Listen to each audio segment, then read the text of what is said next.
नित्यानंद जी, आपकी 7वीं पुस्तक आ रही है अभी। 7वीं और 8वीं दोनों साथ में। तो 8वीं कौन सी? हिंदी? जी। हाँ, तो ट्रांसलेशन बेसिकली। जी। व्यास कथा। जी। महाभारत पे कितनी हजारों पुस्तकें लिखी जा चुकी हैं। जी। तो ये व्यास कथा में नया क्या लिखने जा रहे हैं आप? नया तो नहीं है, पर नई दृष्टि है। हम्म। तो जैसे हम हमारे देश में अथवा विश्व भर में हम जिसे नीति कथा बोलते हैं अथवा फेबल्स बोलते हैं, हम्म। बहुत प्रसिद्ध हैं। ईसप की कहानियां बहुत प्रसिद्ध हैं। ईसप्स फेबल जो पहले ग्रीक में भी लिखी गई थी, फिर लैटिन में फेडरस ने उनका अनुवाद किया था, हम्म। फिर अनेक भाषाओं में अनुवाद हुआ। ये भी रोचक है कि हम नीति कथा बोलते हैं जी। इसको, नीति। जी। तो कुछ वहाँ भी सीख जी। देने के लिए ही है वो। और नीति के विषय में ये इतना सारगर्भित शब्द है। इसको नीति का अर्थ राजनीति है, नीति का अर्थ आपकी बुद्धिमत्ता है, नीति का अर्थ आपकी चातुरी है, नीति का अर्थ आपका अच्छा व्यवहार है। जी। नीति के इतने अर्थ हैं। और जब पंचतंत्र का अनुवाद किया था आर्थर राइडर ने अंग्रेजी में, तो उसकी प्रस्तावना में, उसके प्रीफेस में उन्होंने लिखा था, western civilisation has to endure a great deal of shame in admitting that there is no exact translation of niti in English, Latin, French. इतना इतना एक सशक्त शब्द है। तो नीति कथा हम फेबल्स को बोलते हैं, जो एक कवठेकर जी ने इसका प्रस्ताव रखा था, फेबल को नीति कथा बोलना चाहिए। वस्तुतः फेबल होता है जिसमें मनुष्येतर पात्र हो, नॉन ह्यूमन कैरेक्टर जिसे बोलते हैं, जिसे बोलते हैं इरैशनल और इनएनिमेट बीइंग्स, निर्जीव अथवा अचेतन जीव, अथवा जैसे मनुष्येतर जीव जो है, जैसे पेड़ पौधे, नदियाँ, दिशाएं, पर्वत, ये सब मनुष्यों की भांति जब व्यवहार करें अथवा बात करें तो उसे जिस कथा में करें उसको नीति कथा अथवा फेबल कहते हैं। तो ये सब की कहानियां हो गई। अथवा हमारे भारत में जो नीति कथा का जन्म यहाँ हुआ है, भारत में जातक कथाएं बहुत प्रसिद्ध हैं, पंचतंत्र की कथाएं बहुत प्रसिद्ध हैं, हितोपदेश की कथाएं बहुत प्रसिद्ध हैं, नीति कथाएं हैं इन सब में। हितोपदेश तो बहुत पीछे का ग्रंथ है। हितोपदेश में पंचतंत्र का भी नाम है, महाभारत के भी श्लोक उद्धृत हैं। महाभारत मेरे अनुमान से पंचतंत्र के पहले का है, यद्यपि कुछ लोगों का मानना है पंचतंत्र के पहले भी एक मूल पंचतंत्र था, जिसे ऊर पंचतंत्र कहते हैं। ऊर जो जर्मन का शब्द है पहले का। तो महाभारत में भी नीति कथाएं, जैसे आपको कोई बोले कहीं पशु पक्षियों की, सांप चूहे की, अथवा चूहे बिल्ले की, अथवा एक सियार और बाघ की कथाएं कहाँ मिलती हैं, तो आप बोलेंगे पंचतंत्र में मिलती हैं, हितोपदेश में मिलती हैं। आप ये नहीं कहें महाभारत में मिलती, परंतु महाभारत में 50 से अधिक है। और ये कथाएं तो आपने सारी ही इसमें डाल दी? लगभग कह सकते हैं, और भी हैं कुछ, परंतु मैंने 51 चुनी है। और ये महाभारत में एक स्थान पर नहीं बिखरी पड़ी है, इसलिए इन पर अधिक ध्यान नहीं दिया गया। इस पर बहुत पुस्तकें नहीं हैं। महाभारत पर के मनुष्य पात्रों पर बहुत पुस्तकें हैं। आप जैसे युधिष्ठिर हों, द्रौपदी हों, इन पर तो बहुत पुस्तकें मिल जाएंगी, पर जो चालाक सियार पे अथवा जो समझदार चूहा है उस पर पुस्तकें नहीं हैं। तो इनकी अच्छी अच्छी बहुत सुंदर कथाएं हैं, जिनमें नीति शास्त्र भी है, जिसमें अर्थ भी है। एक बहुत रोचक बात है, महाभारत को कामशास्त्र भी कहते हैं। अच्छा। महाभारत के प्रारंभ में कहा गया है यह धर्मशास्त्र भी है, अर्थशास्त्र भी है, कामशास्त्र भी है और मोक्ष शास्त्र भी है। तो हम कामशास्त्र से केवल हम वात्स्यायन का काम सूत्र अथवा अनंग रंग अथवा रति मंजरी न समझें। महाभारत में स्वयं कहा गया है महाभारत कामशास्त्र है। काम एक केवल विषय भोग नहीं, काम अर्थात कोई भी इच्छा की पूर्ति जी। तो वो इच्छाओं की पूर्ति का भी शास्त्र महाभारत। तो नीति शास्त्र भी है महाभारत, और इसमें जो नीति कथाएं हैं 50 से अधिक हैं, लगभग 60 के आसपास होंगी, 61 होंगी। पंचतंत्र में अधिक से अधिक हैं, हितोपदेश में लगभग इतनी हैं। तो उनमें 51 कथाएं चुनकर उनकी प्रस्तावना के साथ, उनके उपसंहार के साथ, और इनसे क्या सीख मिलती है, क्योंकि नीति कथा का एक अभिन्न अंग है उससे मिलने वाली सीख। छोटी से छोटी नीति कथा भी हो, जैसे पंछी जाल लेकर उड़ गए, इसमें भी एक सीख है। तो इस पर काम इतना नहीं हुआ है और इतनी प्रसिद्ध नहीं है महाभारत नीति कथाएं। तो मुझे इच्छा हुई थी कई वर्षों से इस पर एक पुस्तक लिखूं, और ये मैंने अंग्रेजी और हिंदी दोनों में साथ में अब इनका विमोचन होगा और ये आएंगी।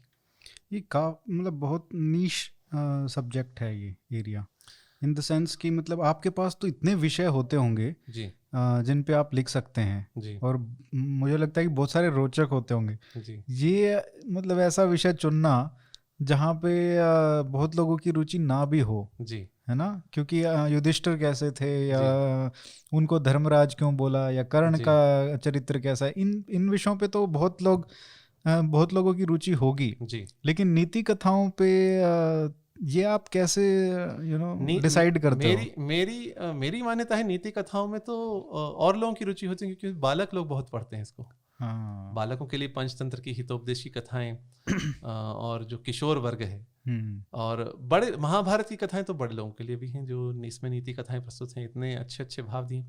दूसरी एक बात है, जो महाभारत का अनुवाद करने की मेरी बहुत इच्छा थी कभी। अच्छा। तो पूरा करने में तो बरसों लग जाएंगे, 3-4 बरस लग सकते हैं, हाँ। परंतु मैंने सोचा चलिए एक भाग का तो अनुवाद करें जो रोचक है और जिससे बहुत सीख मिलती है, और जो विशेषतः बालकों के लिए, किशोरों के लिए, जिसमें बहुत कुछ मनोरंजन भी है और साथ में सीखें भी हैं। तो इसको तो मुझे लगता है कि एक बुकलेट के तौर पे भी लेके आना चाहिए, जो बच्चों के लिए कार्टून टाइप्स में बनाए। अवश्य, और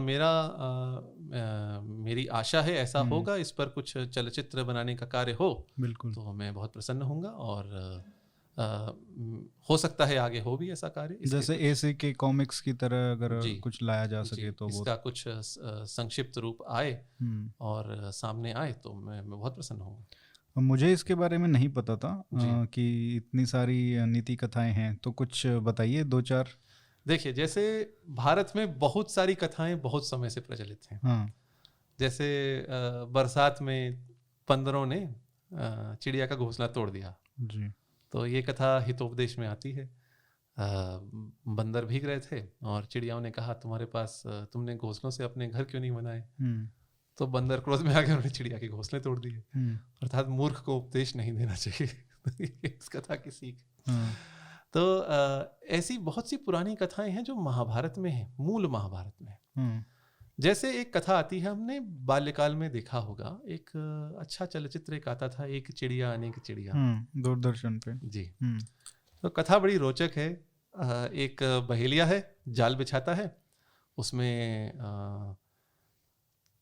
बिखेर देता है अन्न, और पक्षी फंस जाते हैं, कबूतर, और फिर वो जब फंस जाते हैं तो उनका राजा कहता है, एक साथ पंख फड़फड़ाओ, जाल लेकर उड़ो।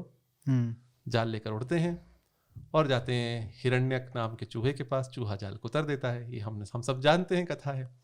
कथा की सीख क्या है? एकता में बल है, एक साथ काम कीजिए तो बल होता है। ये और भी बहुत सी सीखें हैं। अविवेक से काम नहीं करना चाहिए, क्योंकि पहले कबूतरों का राजा कहता है, यहाँ अन्न कैसे आया जंगल में, मत बैठो, फिर भी बैठ, तो वो ठीक है। मूल इसकी मुख्य सीख है एकता में बल। यही कथा पंचतंत्र में भी आती है, हितोपदेश में भी आती है, यही कथा महाभारत में भी आती है। पर महाभारत में एक इसका बहुत रोचक अंत है, जिसको कहते हैं ट्विस्ट इन द प्लॉट कहते हैं। तो रोचक ढंग के अंत क्या है?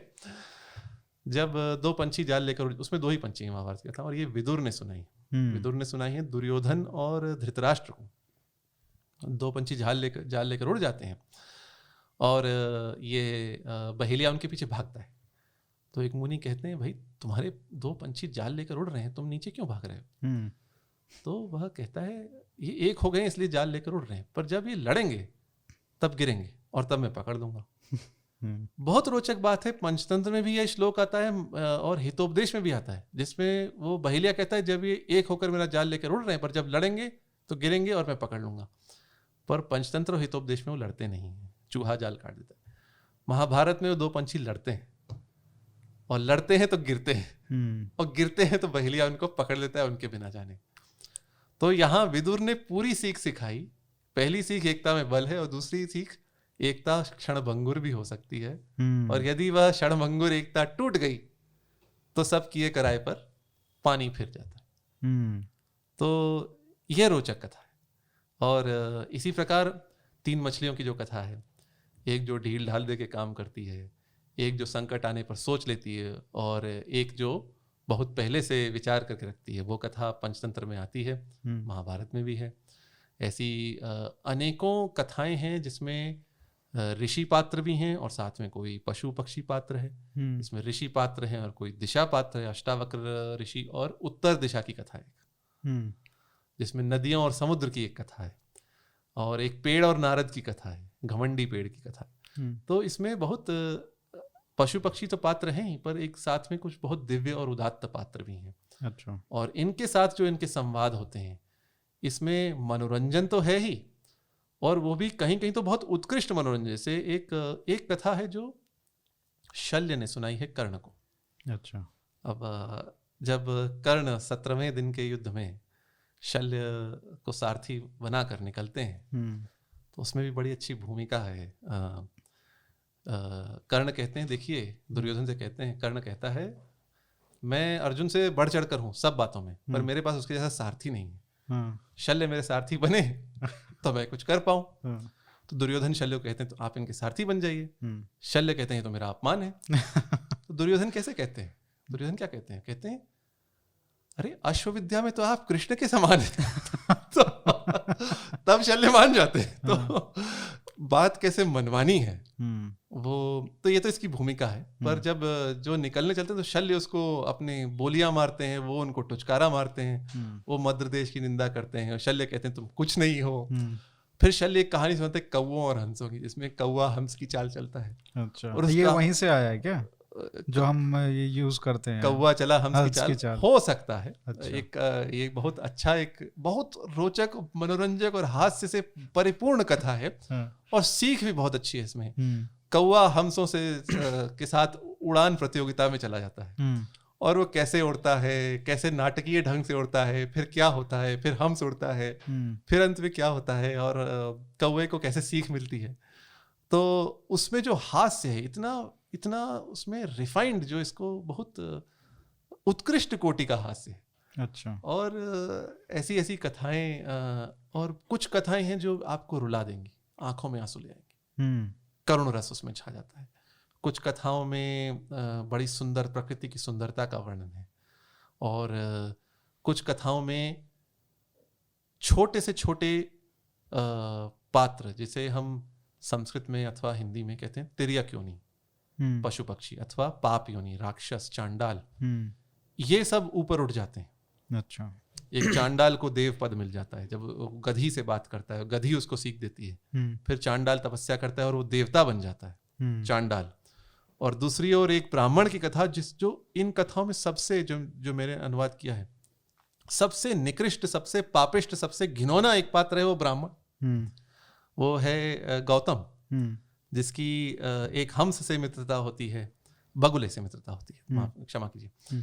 और बगुला उसको धन दिलवाता है और वो बगुले को ही मार देता है, विश्वासघात करता है। तो और फिर उसकी क्या दुर्गति होती है। तो ऐसी रोचक कथाएं जिनमें सांप और पशु पक्षी और चूहा, बिल्ली, चिड़िया और पतेना पक्षी, ये सब ऋषियों के साथ मिलकर कृष्ण भगवान के साथ एक गिरगिट का संवाद है। अच्छा। हाँ। और भीष्म और एक अजगर का संवाद है, और इंद्र और एक सुग्गे का संवाद है, तोते का संवाद है। और ऐसे ही एक ऋषि हैं जो एक पक्षी बन जाते हैं, वो पक्षी योनि में कैसे आग से बचते हैं, ये सब कथाएं हैं। तो बहुत पंचतंत्र और हितोपदेश की कथाओं से गहराई इनमें बहुत अधिक है, और मनोरंजक तो है ही, रोचकता तो है ही। तो ये तो अभिभावकों के लिए भी बहुत अवश्य है। और पुस्तक में मैंने लगभग 250 टिप्पणियां भी दी हैं, 250 से 300। उसमें क्या बताया है? जैसे कोई किसी भी विषय को स्पष्ट करने के लिए, क्योंकि मैंने कथाओं का तो पूरा का पूरा अनुवाद किया है, परंतु उसके पहले की जो भूमिका बांधी है, उसके उपसंहार दिया है, क्या क्या सीख मिलती है। तो इन सब में कोई भी, जैसे नल और दमयंती और एक हंस की कथा है। अच्छा। तो उसमें नल का बताया गया है, एक अक्षौहिणी के स्वामी थे वो, एक अक्षौहिणी सेना। लाख होता है ना? तो अक्षौहिणी सेना में कितने रथी होते हैं, कितने रथ होते हैं, कितने हाथी होते हैं, कितने घोड़े होते हैं और कितने पदाती होते हैं। अच्छा। तो वो सब कैसे बनती है अक्षौहिणी, 3 के गुणों पे बनती है। अच्छा। तो पत्ती होती है, फिर उसके एक फिर 8 स्तर की अक्षौहिणी सेना होती है, तो उसको पूरा समझाना और अलग अलग बातों को समझाना। जैसे सेमल का पेड़ होता है, सेमल के पेड़ की कथा है, तो सेमल का पेड़ क्या होता है, इसके फल कैसे होते हैं, इसके फूल, तो ये सब एक जो विज्ञ पाठक हैं उनके लिए टिप्पणियां भी बहुत दी गई। हाँ, तो क्योंकि उनको वो पता नहीं कि वो क्या, उससे क्या तात्पर्य है, तो आपको बताना पड़ा। अब जैसे डोढ़ा सांप की कथा है। डोढ़ा सांप आपने हो सकता है नाम सुना हो। नहीं, मैंने नहीं सुना। जो डोढ़ा सांप होता है वो पानी में रहता है। अच्छा, पानी वाला सांप होता है और वो विषैला नहीं होता। काटता है तो उसमें इसको कहते हैं एशियाटिक वाटर स्नेक। हमारे इधर तो ज्यादातर वही रहता है। अथवा चेकर्ड कीलबैक कहते हैं इसको। मुझे लगता है फाउलिया पिस्केटर नाम है, वैज्ञानिक नाम इसका। अच्छा। तो इसको डुंडुब कहते हैं संस्कृत में। ठीक। अब डुंडुब का एक ऋषि के साथ संवाद है, रुरु के साथ। तो डुंडुब सांप क्या है? डुंडुब को मैंने हिंदी में तो डोढ़ा लिखा है, अंग्रेजी में मैंने डुंडुब लिखा है, क्योंकि हिंदी में डोढ़ा ही बोलते हैं, डोढ़ा शब्द भी वहीं से आया है। तो डोढ़ा सांप क्या सांप होता है, तो इसको समझाने के लिए आवश्यक है टिप्पणी में कुछ कहना, डोढ़ा सांप क्या है। अच्छा, जैसे बेल के फल होते हैं, तो एक कथा है जिसमें उत्तंक और तक्षक सांप की कथा है। तो तक्षक का क्या मतलब होता है? तक्षक का अर्थ काटने वाला होता है। अच्छा, जहां तक मुझे तक्षक नाम भी है लोगों का, मैंने सुना है। जहां तक मुझे ध्यान है, मैं देखकर बता सकता हूँ। तो तक्षक और उत्तंक की कथा आती है, तो उसमें वो बेल के फल तोड़ रहे होते हैं। तो बेल के फल क्यों तोड़ रहे होते हैं? खाने के लिए। क्यों? क्योंकि बेल के फल का को खाया जाता है, पिया जाता है, बेल का पना पिया जाता है। तो ये सब बातें भी बताना आवश्यक है, क्योंकि ये सब कथाओं में प्रकृति का बहुत अच्छा वर्णन है। किस किस पेड़ पर और किस किस पशु पक्षी योनि पर और लोगों की बातें हुई हैं। तो वो भी एक मुझे लगता है एक इस पुस्तक के माध्यम से मैं न केवल बालकों और किशोरों को, परंतु जो अभिभावक, जैसा आपने कहा, और जो बड़े लोग हैं उनके लिए भी पुस्तक में बहुत कुछ है। दादा दादी के लिए भी बहुत जरूरी है, क्योंकि वो अपने बच्चों को, पोतों को सुनाए, पोतियों को, तो अच्छा रहेगा। जी जी, अवश्य। पंचतंत्र की, हितोपदेश की, जातक की और महाभारत की जो कथाएं हैं, वस्तुतः कथा कहने की कला हमारे यहाँ इतनी विकसित थी। कथा में कथा गूंथने की कला, तो महाभारत में कितने स्तर की कथाएं कही गई हैं। जो सौती सुनाते हैं उग्रश्रवा को सुनाते हैं, वैशंपायन सुनाते हैं जनमेजय को सुनाते हैं, वही कथा व्यास अपने पुत्रों को और शिष्यों को सुना रहे हैं। उस कथा के अंदर शल्य कर्ण को एक कथा सुना रहे हैं। उन व्यास की कथाओं के अंदर नेवला ब्राह्मणों को एक कथा सुना रहा है। तो कथा के अंदर कथा के अंदर कथा के अंदर कथा, यही पंचतंत्र में भी मिलता है, यही हितोपदेश में भी मिलता है, यही महाभारत में मिलता है, यही हमारे पुराणों का भी यही संरचना यही है। कैलाश पर्वत पर महादेव ने पार्वती को एक कथा सुनाई, उसके अंदर किसी और ने किसी को कथा सुनाई। और एक ये बहुत अच्छा माध्यम है जी, लोगों तक, जो आम जन है जी, उस तक की ये कह सकते हैं कि जो मूल्य हैं जी सनातन धर्म के, वो उन मूल्यों को पहुंचाने का एक उत्कृष्ट माध्यम कह सकते हैं। बहुत अच्छा साधन है। बिल्कुल, बहुत अच्छा साधन है। आपकी इसमें सबसे चहेती नीति कथा कौन सी है इन कथाओं में? जिसको आपको एक तो वो हो गया कि जिससे उपदेश बहुत अच्छा मिलता है जी, एक ये है कि आपको लिखने में या उसको अनुवाद करने में बहुत आनंद आया। जी, तो ये कठिन प्रश्न है मुझे। तो ये पहली बार मैंने महाभारत के एक भाग का, लगभग 3% भाग का अनुवाद किया है, लगभग 3,000 श्लोकों का। और महाभारत का अनुवाद मैंने पहले कभी किया नहीं था, तो आनंद तो बहुत आया है, एक एक श्लोक में आनंद आया है। तो ऐसी एक कोई कथा तो विचार में ऐसे आती नहीं है, परंतु मैं कहूँगा जो नेवले की कथा है। अच्छा। जो युधिष्ठिर के अश्वमेध यज्ञ में एक नेवला आता है, वो अंतिम कथा है मेरी पुस्तक की जी। और वो जो कथा है बहुत सुंदर कथा है। नेवला उसमें युधिष्ठिर को धिक्कारता है। अच्छा। धर्मराज को एक नेवला धिक्कारता है, तुम्हारा यज्ञ जो है वो एक कुछ मुट्ठी भर सत्तू के बराबर भी नहीं है। और फिर वो एक कथा सुनाता है वहां के उपस्थित ब्राह्मण। तो वहां के ब्राह्मण कहते हैं ये तुम क्या कह रहे हो, यहाँ तो हमने सब विधि से कर्म किया है, जो जो आगम शास्त्र में कहा गया है वो सब किया है, यहाँ कोई भी असंतुष्ट होके नहीं गया है, हमने यहाँ ब्राह्मणों को दान दिया है, यहाँ क्षत्रियों को संतुष्ट किया है, वैश्यों को, शूद्रों को, जो स्त्रियों को संतुष्ट किया है, सब कुछ किया है, और ये धर्मराज का यज्ञ है, इसको तुम कह रहे हो ये कुछ मुट्ठी भर सत्तू के बराबर नहीं है। तो फिर वो नेवला कथा सुनाता है पूरे विश्वास से, अब सुनो मेरी कथा। और फिर वो बताता है उस आधा शरीर उसका सोने का कैसे बना।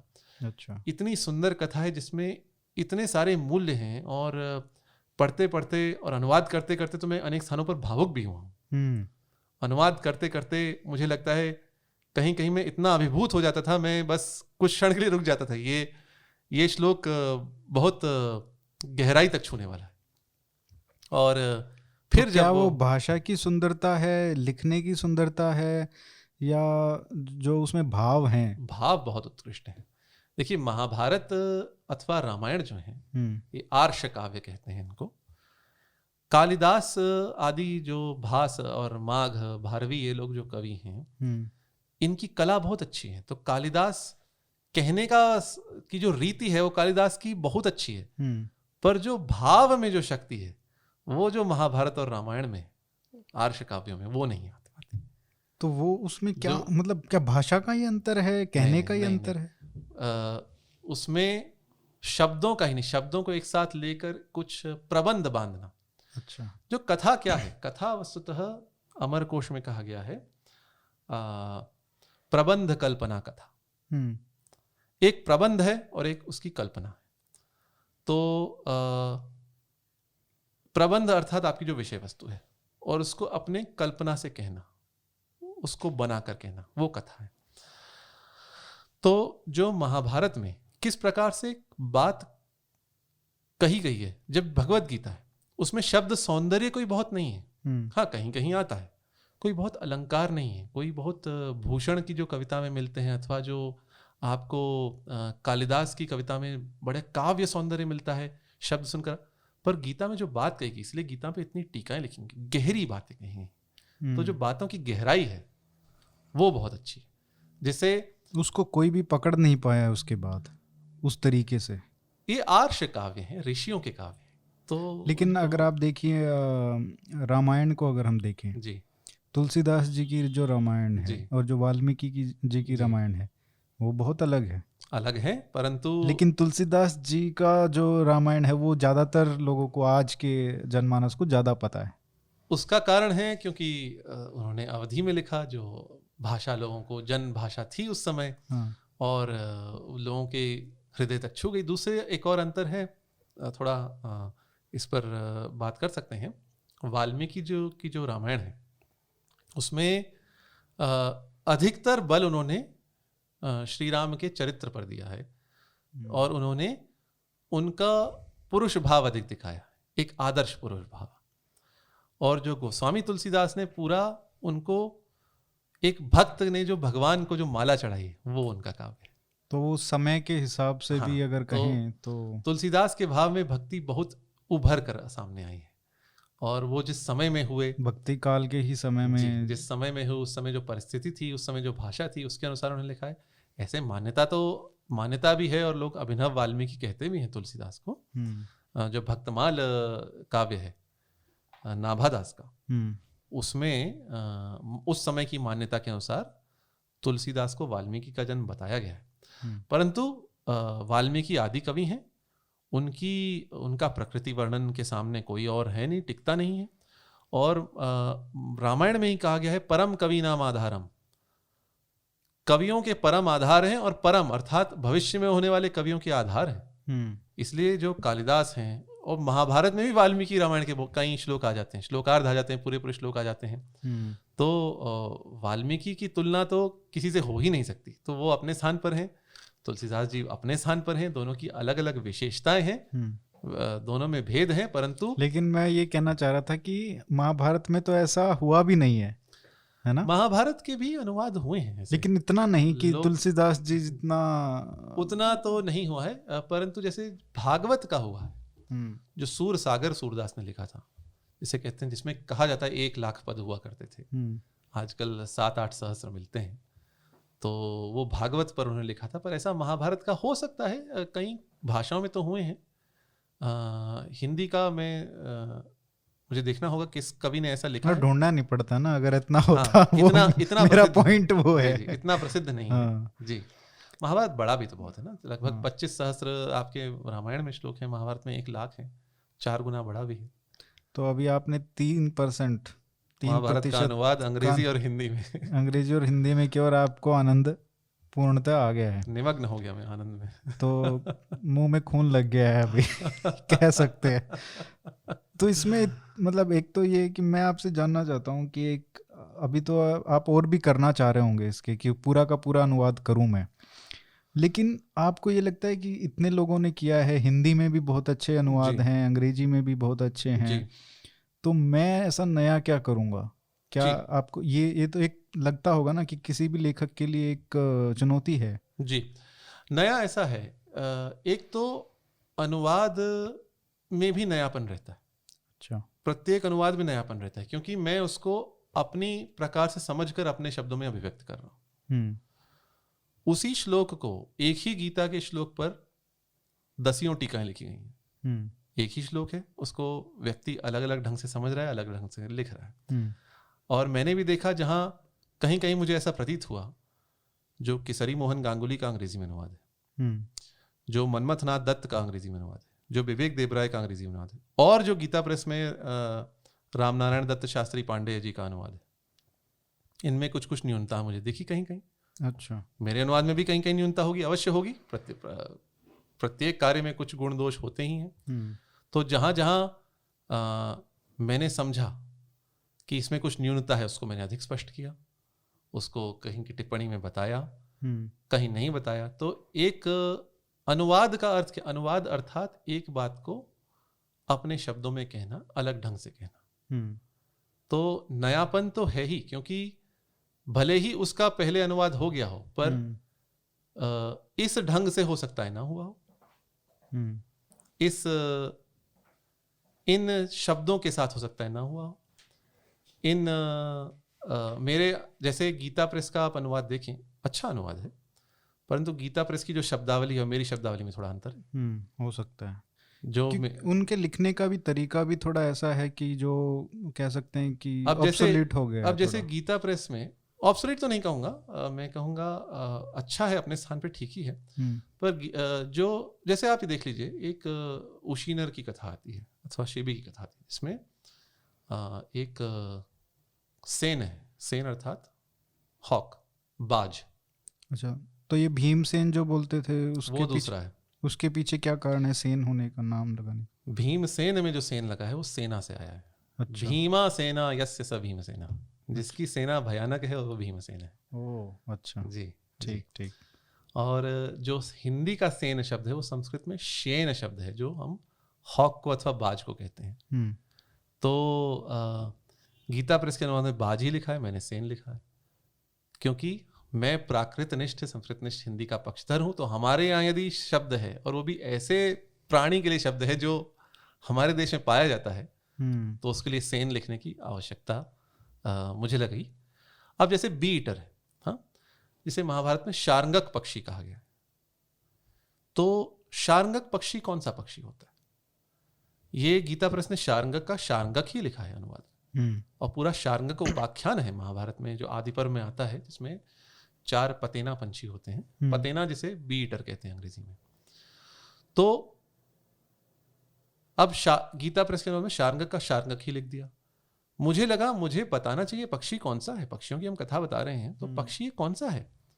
तो मैंने कई स्रोत देखे, एक बहुत अच्छी पुस्तक है के.एन. दवे की, बर्ड्स इन संस्कृत लिटरेचर।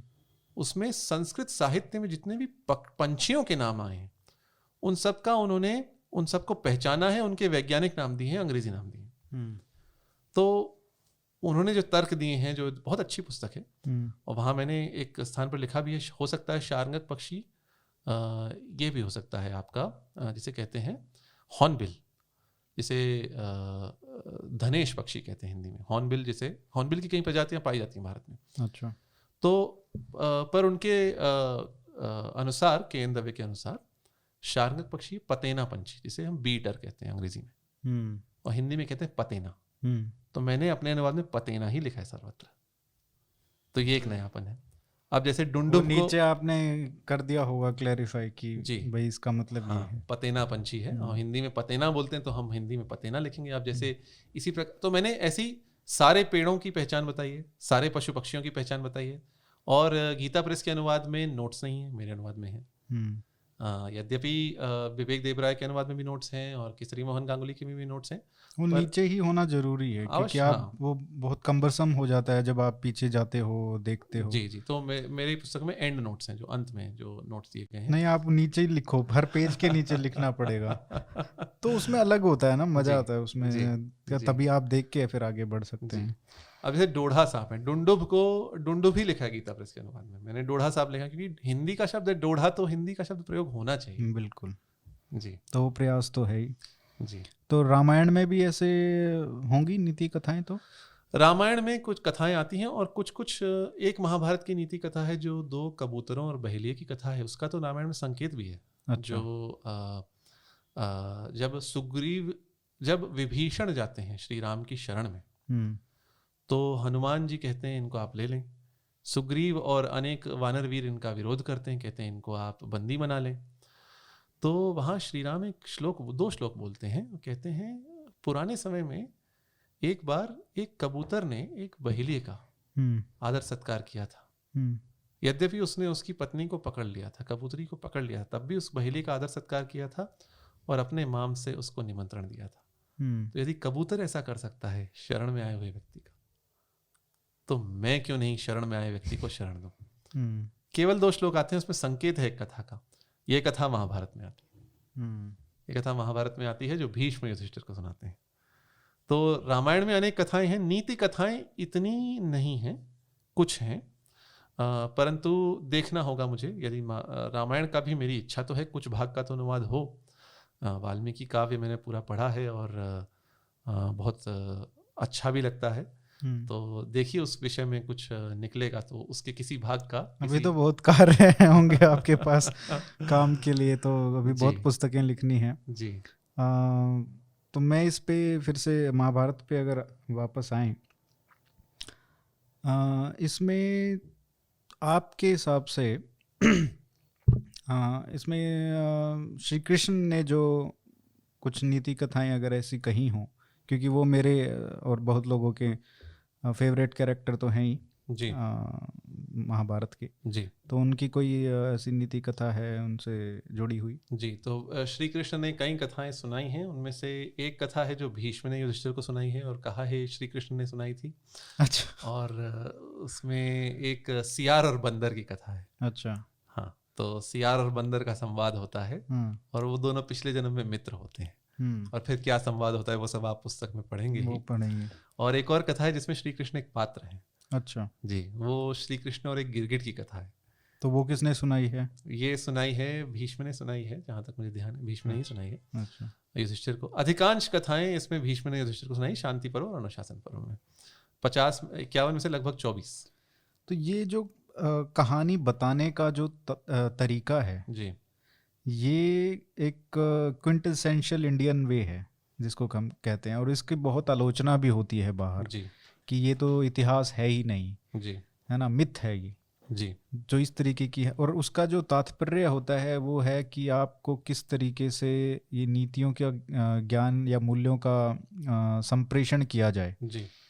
तो आप इसको कैसे देखते हैं, चाहे वो रामायण में हो, चाहे महाभारत में हो, चाहे और हिस्टोरिकल जो चीज़ें हैं उनको भी थोड़ा ऐसे बढ़ा चढ़ा के बोलना, उस तरीके से प्रस्तुत करना ताकि लोगों तक पहुँचे वो जी, ये एक अपना तरीका है जी, और उसको एक इतिहास ना मानना जी। तो इसको कैसे देखते हैं? देखिए, मैं एक बात कहता हूँ, विश्वास अपने स्थान पे है, विज्ञान अपने स्थान पे जी। तो एक बहुत अच्छी बात इसमें मैं उदाहरण देता हूँ अमेरिका का। अमेरिका में 1981 में, जहाँ तक मुझे ध्यान है, लुसियाना एक राज्य है, वहाँ पर एक विधान पारित हुआ, एक एक्ट लगा जिसको क्रिएशनिज्म एक्ट बोलते हैं जी। तो उस एक्ट में क्या बताया गया, कुछ लोगों ने ये विधान बनाया कि उस राज्य में यदि किसी विद्यालय में आप विकासवाद का सिद्धांत पढ़ाएंगे, इवोल्यूशन पढ़ाएंगे विज्ञान में, तो आपको साथ साथ इंटेलिजेंट डिजाइन अथवा क्रिएशनिज्म पढ़ाना पड़ेगा। कुछ वर्षों पश्चात अमेरिका के सर्वोच्च न्यायालय ने कहा ये असंवैधानिक है, क्योंकि इसमें ईसाई मान्यता है। आप उसको विज्ञान कह के नहीं पढ़ा सकते। विज्ञान को आप अलग रखिए, ईसाई मान्यता को आप अलग रखिए, और यही होना भी चाहिए। एक और रोचक बात है जो 2005 में मुझे जहाँ तक ध्यान है, ऐसा ही एक और विवाद आया था जिसमें एक रिपब्लिकन न्यायाधीश था। उसने कहा था नहीं, आप विज्ञान के रूप में आप क्रिएशनिज्म नहीं पढ़ा सकते क्योंकि ये ईसाई मान्यता की ओर जाता है। तो हम विज्ञान के रूप में इसको ना पढ़ाएं, और मतलब हिस्ट्री के रूप में भी ना पढ़ाएं, जिस तरीके हम इसको से हिस्ट्री भी के रूप में भी ना पढ़ाएं। हम इसको पौराणिक अथवा जो भारत में जो इतिहास कहते हैं, हम जो इतिहास कहते हैं, जिसको इतिहास शब्द के कई अर्थ है, जो हमारे यहाँ महाभारत और रामायण को इतिहास ग्रंथ कहा जाता है, ठीक है, और पुराना वृत्त उसको इतिहास कहते हैं, परंतु हम इनको रामायण महाभारत की कथाएं कहकर पढ़ें। और कथा कहा भी क्या है, महाभारत को स्वयं महाभारतकार ने कथा कहा है, रामायण को कथा कहा है। तो अलग तो हमें रखना ही चाहिए, ये मेरा मत है। विज्ञान विज्ञान है, जिसे आज हम हिस्ट्री कहते हैं, इतिहास, उसको वो इतिहास भी वैज्ञानिक प्रमाणों पर ही आधारित है, तो उसको हम अलग ही रखें और इसको हम अलग रखकर ही पढ़ाएं, वही श्रेयस्कर है। क्योंकि देखिए, हमारी मान्यता कुछ भी हो सकती है, मेरी और आपकी मान्यता कुछ भी हो सकती है, परंतु हम विद्यालयों में हिस्ट्री में रामायण का उदाहरण देकर बताएं तो वो एक उस स्थान पर है नहीं। क्योंकि वो हिस्ट्री, जिसे आज हिस्टोरिकल स्टडीज कहते हैं, वो एक पूरी प्रमाण पर आधारित है, जिसे साइंटिफिक हिस्ट्री बोलते हैं। उसमें आपका कार्बन डेटिंग आती है, उसमें आपका ये सब आता है। तो जब तक हम इन दोनों विषयों को अलग रखेंगे कोई समस्या नहीं। जब हम विषयों को मिलाते हैं, तो इतिहास अथवा जो हिस्ट्री में हम जैन पुराण भी है, अब जैन पुराणों के अनुसार कथा कुछ और है, शिव पुराण के साथ कथा कुछ और है, विष्णु पुराण में कथा कुछ और है, महाभारत और रामायण में भी भेद है, रामोपाख्यान जो महाभारत में है उसकी कथा में और रामायण की कथा में भी भेद है। तो इसे हम हिंदू स्टडीज के रूप में पढ़ाएं, हिंदू लिटरेचर के रूप में पढ़ाएं तो स्वागत है। तो ये मेरा कहना है। ये इतने कॉम्प्लेक्स दोनों ग्रंथ हैं जी, रामायण और महाभारत तो बहुत ही ज़्यादा जी। तो कुछ लोग कहते हैं कि रामायण महाभारत को पाठ्यक्रम में राष्ट्रीय स्तर पर लाना चाहिए। जी। जब हम देखते हैं उसकी स्थिति आज कि जिस तरीके से जो थोड़े बहुत पढ़े लिखे भी हैं वो किस तरीके से उसको प्रस्तुत कर रहे हैं जी, और अगर हम पाठ्यक्रमों में और जिस तरीके से वो अध्यापक जिनको कोई उसका ज्ञान ना हो जी, वो अगर पढ़ाने लगें तो मुझे तो सोच के ही थोड़ा वो हो रहा है। तो आपका क्या मानना है कि इसको किस तरीके से हमको करना चाहिए, आगे बढ़ना चाहिए? मैं जब क्या इसका घर पे ही घर से ही मतलब माँ बाप अपने बच्चों को सिखाएं या दादा दादी अपने बच्चों को सिखाएं सुनाएं, या फिर पाठ्यक्रम में भी कहीं कहीं जगह है इसकी? होना ही चाहिए, घर पे तो होना ही चाहिए। पाठ्यक्रम में भी स्थान था पहले, आज तो मैं नहीं जानता, परंतु मैं केंद्रीय विद्यालय में पढ़ा था तो वहाँ एक सप्लीमेंट्री रीडिंग जो अतिरिक्त पुस्तकें आती थी उसमें 6ठी कक्षा में संक्षिप्त रामायण थी हिंदी में, अच्छा, और 7वीं कक्षा में संक्षिप्त महाभारत थी। ये दोनों पुस्तकें थी जो अच्छी थी, वो अच्छी थी। और देखिए, जो आप 6ठी कक्षा के विद्यार्थी को जो पढ़ा रहे हैं तो उस अनुसार बिल्कुल हिंदी बहुत अच्छी थी उनकी। संक्षिप्त महाभारत का कलेवर, उसका पुस्तक का आकार बहुत अच्छा था, ऐसी चौड़ी पुस्तक थी, ऐसी चौड़ी अधिक थी, और रामायण की पुस्तक ऐसी थी। और इन दोनों में लगभग संक्षेप में पूरी महाभारत, पूरी रामायण संक्षेप में पूरी कथा थी, और ये हमने क्लास में पढ़ी भी है। और इसको अलग से पढ़ाया गया, इसको इतिहास का भाग बनाकर नहीं पढ़ाया गया, इसको हिंदी का भाग बनाकर नहीं पढ़ा पाया। तो इसको वैकल्पिक रूप से अलग से पाठ्यक्रम में पढ़ा जाए तो ये एनसीईआरटी की ही पुस्तकें थी, राष्ट्रीय शैक्षणिक अनुसंधान परिषद। तो इसका स्वागत होना चाहिए, और होना चाहिए क्योंकि रामायण और महाभारत केवल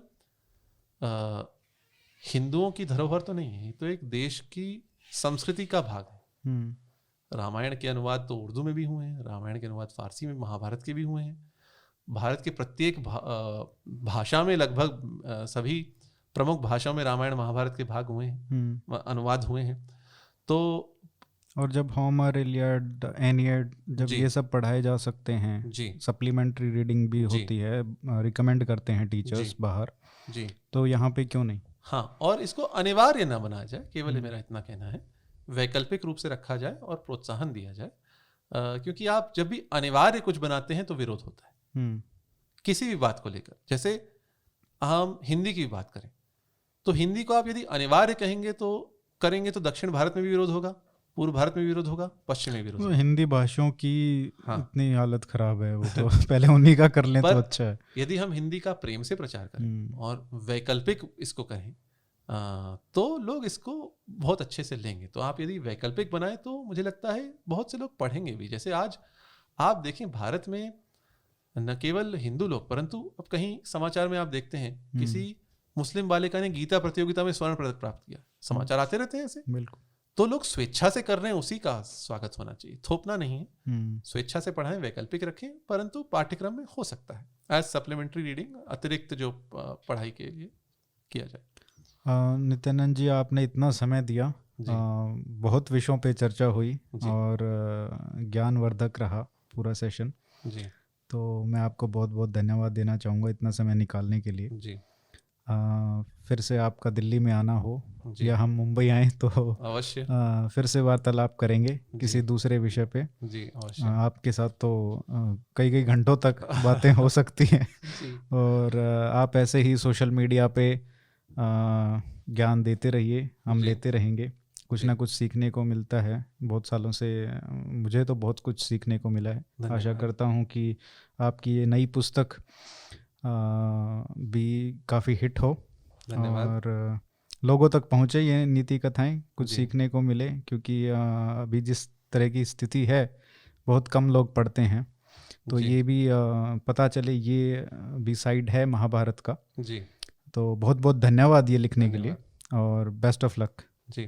थैंक यू। मैं आपके चैनल के लिए बहुत, आपके जो चलचित्र जो आप लाते हैं जी, और आपको जो अच्छा रिस्पॉन्स भी मिल रहा है, बहुत लोग देख रहे हैं, तो इसके लिए आपका धन्यवाद देता हूं। जो वाद एक आपने जो प्रारंभ किए, वास्तव में वाद है जी, बिल्कुल। हम लोग यहाँ लड़ झगड़ नहीं रहे हैं, हम लोग यहाँ किसी को झूठा सिद्ध नहीं कर रहे हैं, हम लोग यहाँ चिल्ला के संवाद है ये जी, बहुत अच्छा संवाद है। और ये परंपरा में झगड़ेंगे भी, वो वाद प्रतिवाद होगा तो उसका अलग फॉर्मेट रहेगा जी। बट आप जैसे लोग हाँ भरते हैं यहाँ पे आने के लिए, तो ये तो आप लोगों की बड़प्पन है कि नहीं ये हम आपस में बात कर रहे हैं और ये मैं कहूँगा मुझे बहुत प्रसन्नता हुई यहाँ आपके साथ वार्तालाप करके। तात्पर्य यही है कि लोगों को जितना सीखने को मिले, मेरे को भी मिलता है, तो मुझे भी बहुत प्रसन्नता होती है।